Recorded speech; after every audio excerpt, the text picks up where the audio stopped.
About kay Jessica Soho at Vice Ganda. Itong kwentong hindi matutuldukan niya. Oo, isang senaryo na mananatiling bikig at tinik sa lalamunan ni Vice Ganda. Let's go!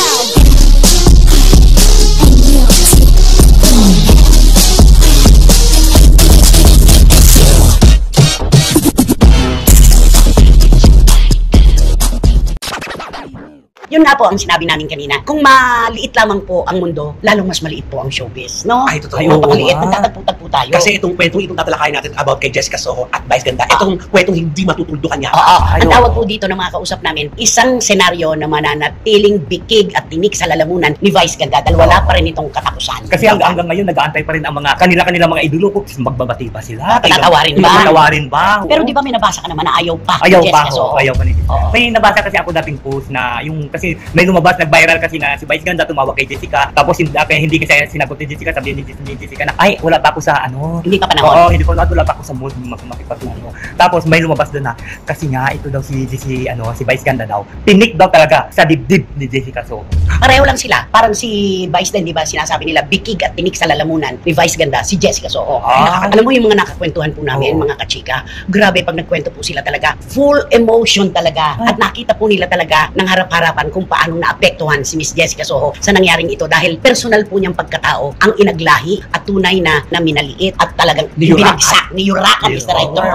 Oo, nitong si Vice Ganda. Kami po, sanay na po kami sa mga parinig ni Vice Ganda. Hindi naman po yan nakasasama eh. Okay lang po yan. Uulitin ko, kung lahat lang po ng pagkahol ng aso ay ating hihintuan, wala na tayong tiyak na direksyon na mararating, di ba? Okay lang yun eh. Siya yun eh, di ba? Mahilig siyang magparinig, mahilig siyang magpatambis, okay lang yan. Pero ang tunay na dapat niyang intindihin, yung tinik sa kanyang lalamunan na si Miss Jessica Soho.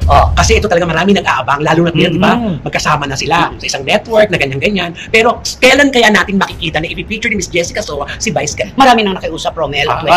Marami na pong emisaryo na lumapit kay Jessica Soho para kahit paano, di ba, mabuo yung tulay na nawasak. Pero talagang wala po. Hindi po siya nagbibigay ng anumang komento basta sa kanyang puso, sarado pa, hindi pa. At saka, ito po yung senaryo na nung maganap, walang kumampi kay Vice. Sa totoo lang, siguro ang kumampi lang sa kanya, yung mga little ponies niya. Alam niyo naman nga itong mga tagahanga niya, mali at tama si Vice, tama at mali, para sila sa kanilang idolo. At naiintindihan po namin yun. Pero ang paiiralin po natin dito ay talagang malaliman na paghusga, hindi talaga tama yung ginawa niya. Gawin mo bang katatawanan ang isang internationally acclaimed news writer, newswoman, host at lahat na. Diba? Tagapamuno pa ng kanyang departamento. Sa GMA7. Yun, hindi namili si Vice Ganda. Sobra, hindi namili. So ito talagang kwentong ito ay wala pang tuldok. Wala, hindi pa ito matutuldukan at wala pang katapusan ito. Kaya nga, sabi, habang buhay na mananatiling tinik sa lalamunan at sa puso ni Vice Ganda, si Miss Jessica Soho. Palagay ko, napakatagal pa bago dumating yan. Ito nga yung issue na walang katapusan eh. Ang dami ng pinagdaanan, ang dami ng dumating, na ayos, pero yung sa kanilang dalawa, wala pa ring resulta. Ang bait-bait pa naman ni Jessica Soho sa kanyang mga staff, production staff, kapag kasi nag-i-interview at nalilate yung interview niya, andun yung kanyang pangunawa. Hindi siya nagagalit. Malawak ang kanyang PC ng pangunawa. Pero dito talaga kay Vice Ganda, mangangailangan siguro ito ng sandamakmak na pagkakataon bago niya mapatawad ang taong nang yurak sa kanyang pagkatao. At saka alam mo kay Jessica Soho, wala ka talaga hindi marinig na yung mga kasamahan niya nagrereklamo tungkol sa kanya, wala. Talagang magaling siya talaga. Yung mga taong nakapalibot sa kanya, mga taong tunay na nakakakilala sa kanya, nagsasabi na hindi tama talaga, wag mo munang tatanggapin, wag mong tanggapin. Good morning mga kachika, isang mainit-init ngunit malaman na balita na naman ang pag-uusapan natin ngayon kung saan ay karma mo yan, Vice Ganda. Ito ang sigaw ng marami sa ating mga kababayan. Matapos nga di umanong kumalat ang balitang hanggang ngayon ay hindi pa rin siya napapatawad ni Jessica Soho sa kanyang ginawang pagpapahiya sa pagkatao nito. Pero bago tayo magpatuloy mga kachika, kung bago ka pa sa channel na to ay dapat lang na mag-subscribe ka na at pakiclick na din ang notification bell para mas maging updated ka pa lalo sa lahat pa ng nangyayari sa mundo ng showbiz. Subscribe na! At yun na nga mga kachika, viral at trending ngayon sa mundo ng social media ang di umano'y balitang pinagsisisihan na daw di umano ni Vice Ganda ng malala ang kanyang kasalanang nagawa kay Jessica Soho.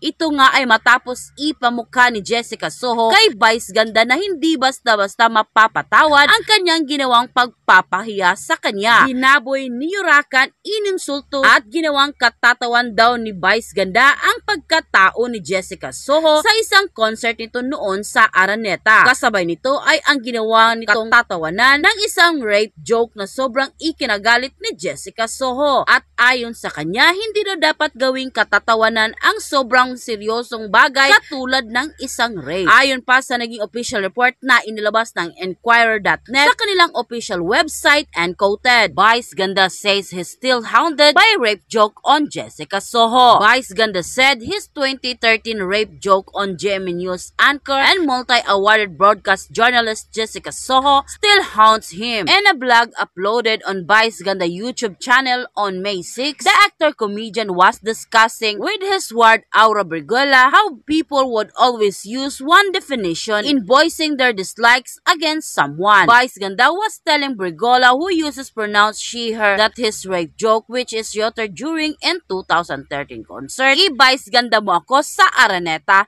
was still being used by his critics to vilify him. He said, however, that he has learned to move past this, even though his basher have not, and they would always use this as a tool to justify their dislikes of him. Paulit-ulit ang definition ng mga taong ayaw sa akin, which is enough for them to not like me. Isa lang ang definition ko. For them, I made a rape joke about Jessica Soho. He said, yun lang ang definition ko sa mga taong ayaw sa akin. At habang buhay na nilang bibit-bitin iyon para maging rason para magalit sila sa akin habang buhay. My basher would only resort to this one definition, which is enough for them not to like me. To them, my only definition was that I made a rape joke about Jessica Soho. That's all. The people who do not like me will forever carry that with them to justify their hatred of me. A decade after, and despite that many good things that he had done to make up for his remarks, the private Benjamin Starr said that issue would always be brought up by his bashers. Other than that, wala na silang nakikita sa akin.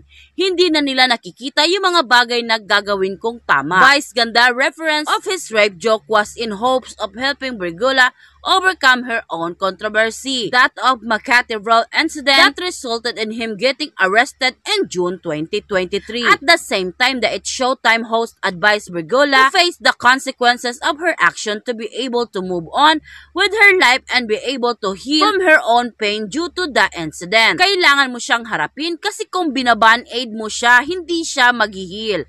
Kailangan mo siyang gamutin, kailangan mong gamutin ang sugat, said Vice Ganda. Hindi lahat ng tao papaboran at magugustuhan ka, kaya kailangan mong mag-adjust. You need to face problems because if you put for the band-aid solution, it won't heal. You have to treat it. You have to treat your wound. Not everyone would be in favor or like you, so you have to adjust. Kung ano mang gawin ko, they will not like me. They will hate me, and they only need one bad definition of me, he counted. And that is Vice Ganda. Siya yung nag-rape joke kay Jessica Soho. At babalikan nila yon para hindi sila mawala sa paniniwala na ayaw nila ako. Other than that, they won't see anything positive about me. They won't see the things I have done right. No matter what I will do, they will not like me. They will hate me, and they only need one bad definition of me. And that is Vice Ganda, who made a rape joke about Jessica Soho. They will keep on returning to that justify that they indeed don't like me. During in 2013 concert, Vice Ganda tagged Soho as a logical target for gang rape. If she ever become a bold star, aside from his rape joke, Vice Ganda had also made fun of Soho's weight. He eventually apologized for his insensitive remarks, at the same time claiming his joke was not meant to make a mockery of rape victims. Soho, the GMA's vice president for news program, acknowledged Vice Ganda's apology. End quote. At yun na nga mga kachika, kung nagustuhan mo ang hot topic natin for today's video, ay ano pang inaantay mo? Mag-like ka na at i-share mo na din para mas marami pang magkakaalam sa hot topic na ito. Maraming salamat! Let's go!